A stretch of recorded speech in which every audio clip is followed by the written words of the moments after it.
If you're always broke before payday and can't figure out why, I've got the solution for you. First, track every single purchase for a week. Coffee, gas, subscriptions, you name it. Next, use an app like Mint or a simple Google Sheet. Just pick one and start tracking. Set a weekly reminder to review your spending. Ask yourself, what can I cut or improve? Pro tip, seeing your money leave in real time makes you think twice before spending. Start tracking your money today. Your future self will thank you. Yeah. Hi everyone. Welcome back to my channel. Today I want to talk about psychology of money and why saving is hard and how to fix it. At times it seems difficult to save money. You are not alone. I think it's happening to most of people. Okay, so today in this video we are going to learn how to fix that. Okay, and have you ever asked yourself this, why is saving money so hard? And even when you know that's good for you.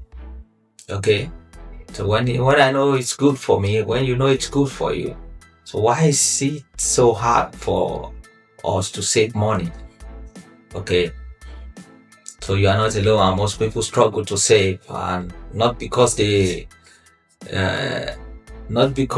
don't earn enough, but because our brain are literally wired to make savings difficult.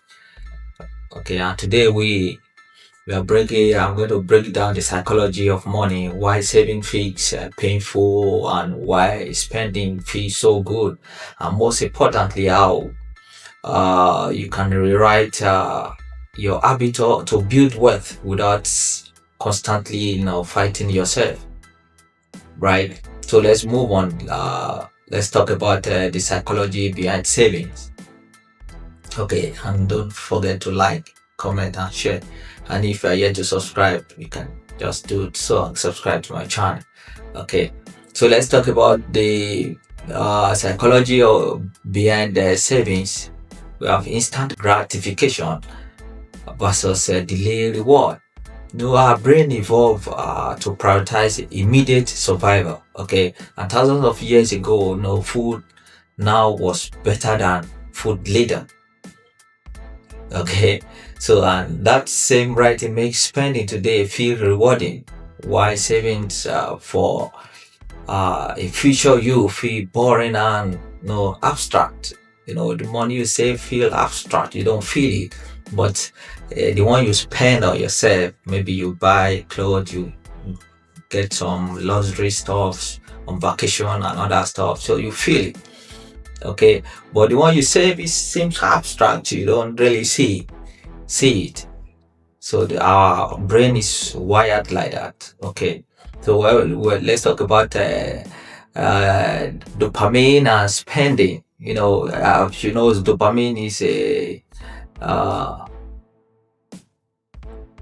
Dopamine is a type of hormone, and it's play a role in many important functions, like including movement, memory, and pleasurable reward and motivation.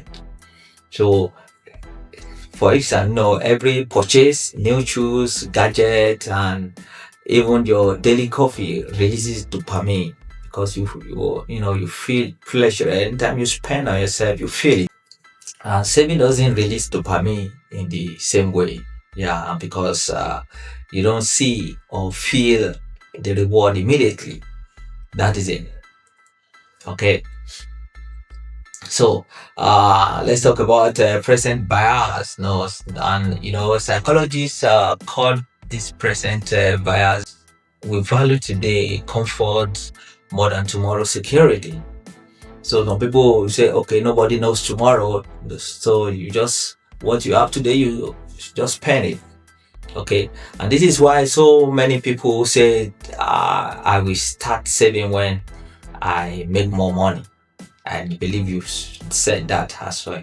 I've done that before. Okay, but the truth is, if you can't save for, let's say 50,000, 50, I'll use dollars. Let's say if you can't save $50, today, you probably can't save 100, $1,000 tomorrow. Okay, so that's it. And the next point is why savings feel like a sacrifice. Okay, social pressure and lifestyle inflation, friends posting vacation, family expecting gifts, co-workers flexing new cars, and it all pushes us to spend.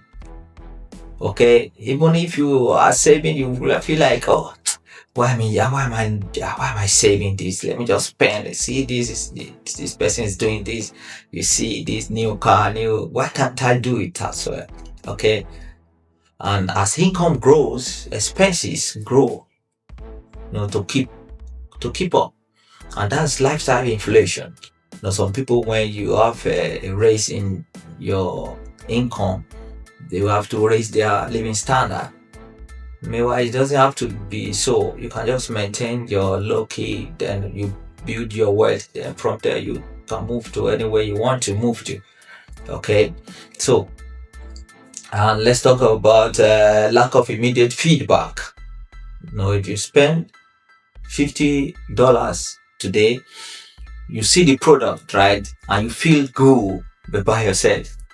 But if you save $50 today, you see a slightly bigger number in your account and not really exciting, right? So that lack of feedback is really makes saving feels like you are depriving yourself instead of rewarding yourself.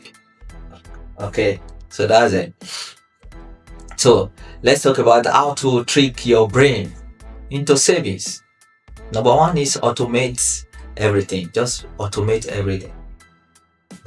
If it works for you, if it's possible for you, okay, just remove willpower. Remove willpower from equation.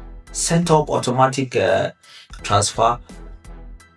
The day you get your paycheck arrives. The day your paycheck arrives, just set up automatic transfer. Immediately it will just trigger. Okay. If you never see the money, you won't miss it. Okay. Yeah, you will not miss it, because at times you miss money, right? If you don't have money to spend, you miss money. But if you just use automatic transfer, you will not miss it. The money is gone to your savings. So just make savings visible. Okay, use apps or tracker that visualize progress, and seeing your savings grow creates its own dopamine. An example is just watch a sharp rise towards your vacation fund and emergency fund goals. That's some application that can give you such a chart. Okay, so reframe savings as spending on future you. So instead of thinking I'm losing money today, just think I'm buying freedom, security, and peace of mind tomorrow. Okay, and this mindset shift just turns savings into a form of self-care. Okay, so you start small, build momentum. Don't wait until you can save big. Even $5 a day builds habit strength. It's about the habit of savings. It's not how much you start with. Okay, and success in saving is more about consistency than amount. Okay, it's how consistent you are. The more consistent you are, the more you feel you have the urge of increasing the amount you save. Okay, I use the 24 hours rule. Like, before making a non-essential purchase, just wait 24 hours, and most want fades away after 24 hours. Okay, and the money can go into savings. If you are feeling urge to buy something, to do something with money, and just like a want, not that you really need it, just cool and chill for like 24 hours. After 24 hours, you see the urge of getting that stuff will just fade away. So why not just use the money to save for savings, okay? And the payoff of savings, saving isn't about depriving yourself, as I've said earlier, and it's about options. So it's about saying yes to opportunities without worrying about money. Okay, it's about freedom, the ability to quit a toxic job, travel, or retire early. And when you save, you are not sacrificing. No, you are buying time for yourself and your choices. Yeah. So let's wrap it up. So the next time you feel savings is too hard, just remember it's not your fault. It's human psychology. But once you understand how your brain works, so you can hack it, automate it, and just make savings effortless. Okay. And if you found this helpful, you can just hit the like button, subscribe if you are yet to subscribe. And for those who are subscribed, thank you for subscribing to my channel. So you can subscribe for more real talk and for money and mindset. Okay, yeah. So let me know in the comment section what's the hardest part about savings for you. Thank you for your time. So I'll see you in my next video.